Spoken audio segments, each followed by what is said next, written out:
John Cruz here with the Cashion Rods Icon Series John Cruz Signature Spinbait Rod. Now, what is a spinbait? Spinbait and a spybait are basically one and the same.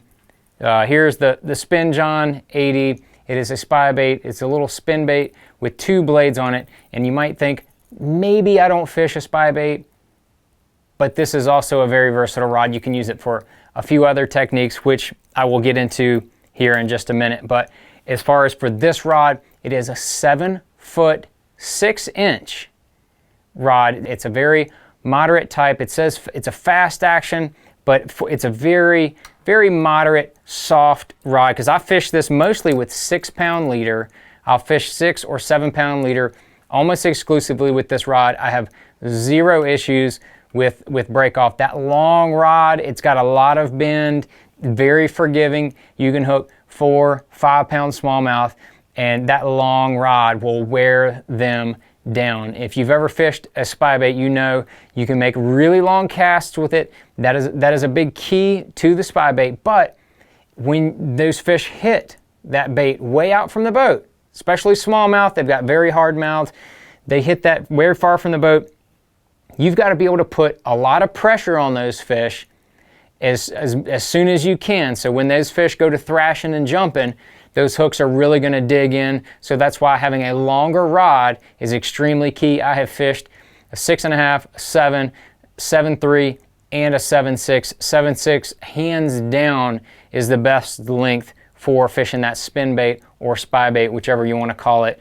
And just like all the other Cashion rods, you've got that split grip section, and you've got that carbon fiber grip right there. I love that. Extremely good grip on there, extremely durable and very sensitive. So you really just can't beat those. And as you come up, you can see on the spinbait, we've got the reel handle, and then we've got a little abbreviated section right there.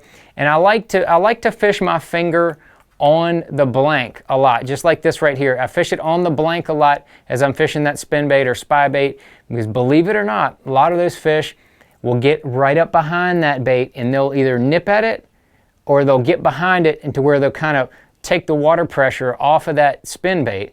So you can feel it if you're paying attention. You have good braid to fluorocarbon, you have good straight fluorocarbon, you can feel that little subtle tap, and that way you know it's getting ready to go down.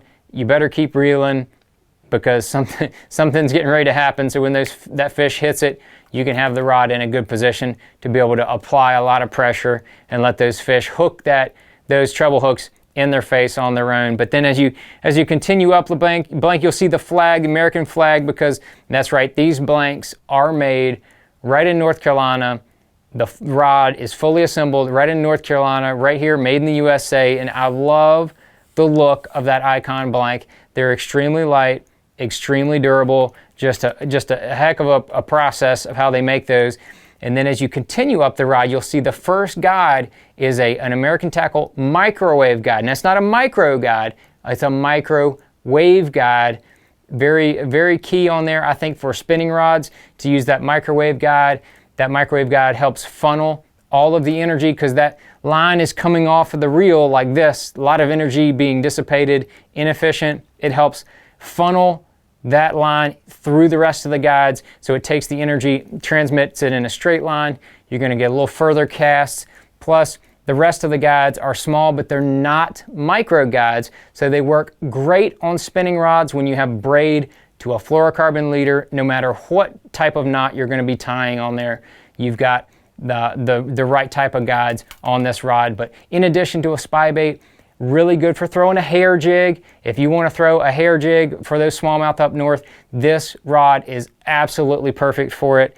And if you want to fish a Ned rig, you can do that with this rod. You want to make long distance casts with, say, a wacky worm, you can do that with this rod. So there's definitely some other uses other than a spinbait. But once you start fishing a spinbait on this rod, I promise you, you will not want to fish it on another spinning rod.